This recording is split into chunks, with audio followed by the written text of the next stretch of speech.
Pas një periudhe i përgati një dekade, për herë të parë që nga viti 2016, kostoja mesatare e ndërtimit të banesave azhërnohet sipas çmimeve aktuale të tregut.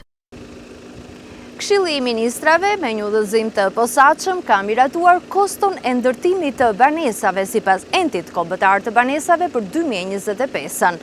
Aktualisht, çmimi mesatar për metër katror në rang republike është rreth 57.000 lekë të reja, për kush po blen prona, cilat janë zonat më të lira dhe ato më të shtrenjta. Pra kur ti legalizon një pronë, vlera e legalizimit, vlera e pronës tënde nuk merret sipas vlerës së tregut, po merret sipas kostos mesatare të ndërtimit në momentin kur ti e ke legalizuar, në momentin kur ti merr certifikatën e pronësisë. Nëse kjo pronë, pra në këtë moment qeveria mbledh më shumë taksa. Nëse kjo pronë del më njëherë në shitje, patjetër që kjo pagesë taksash të ul bazën tatimore dhe të kursen tatime të tjera në procesin e shitblerjes, sepse kosto mesatare është më rritur, çmimi mesatar është më i rritur dhe diferenca midis çmimit të ndërtimit, kosto ndërtimit dhe çmimit të shitjes, baza tatimore është më e ulët.